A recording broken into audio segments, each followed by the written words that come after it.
өтетін тақырыбымыз 1000 көлеміндегі сандар. Сабақтың мақсаты 1000-ға дейінгі сандардың құрылу жолын түсіндіру, 1000 көлеміндегі сандарды тура және кері санау, олардың натурал сандар қатарындағы орнын анықтау. Ендеше балалар, оқулығымыздың 4-ші бетін ашып қояйық. Және де жүздіктермен, 1000-ға дейінгі сандармен танысамыз. Балалар, бұл жердегі 100, 200, 300, 400, 500, 600, 700, 800, 900 сандары, бұлар 3 таңбалы сандар.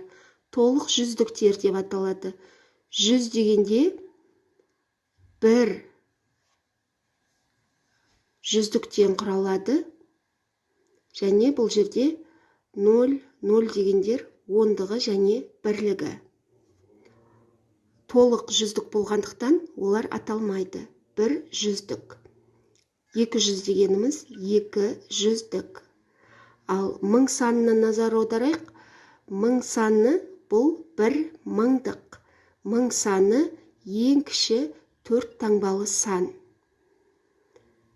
1000 санының көршілері 999 және 1001.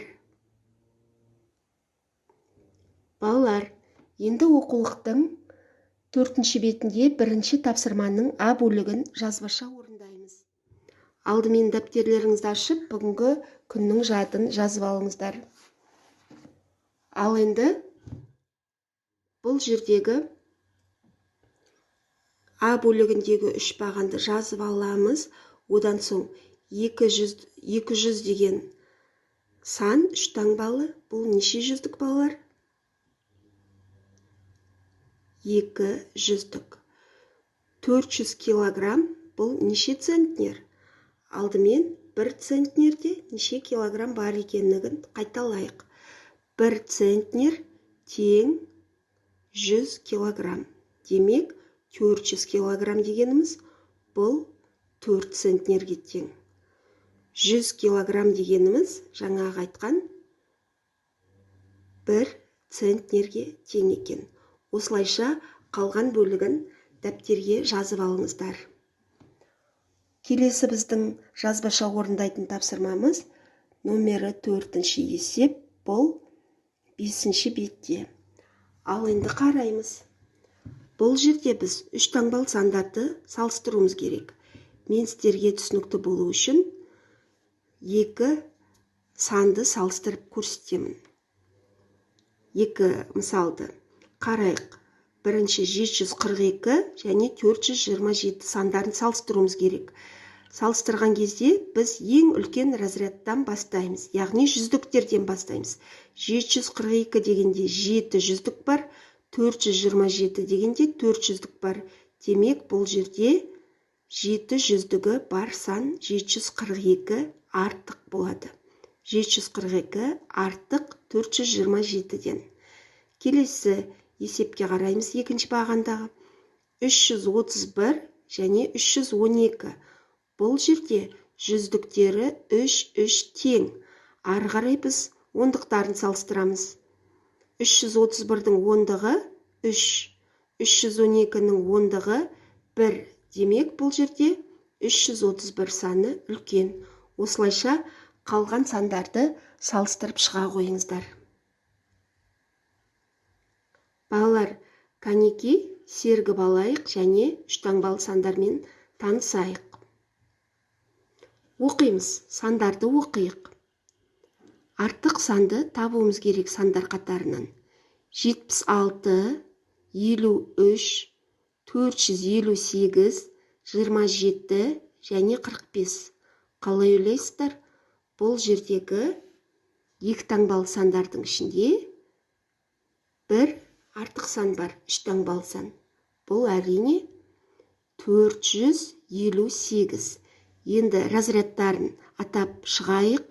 458 санында 4 жүздік, 5 ондық, 8 бірлік бар. Келесі сандар қатары 400, 200, 600, 751 және 900. Бұл жерде толық жүздіктер орналасқан, солай ма балалар? 400, 200, 600, 900. Ал тек қана бір сан, бұл 751. Разрядтарын атап шығайық. Жүздігі 7, 751 деген санға қарайық. Жүздігі 7, ондығы 5, бірлігі 1. Өте жақсы балалар. Келесі 800, 658, 754, 985 және 125. Бұл жердегі артық сан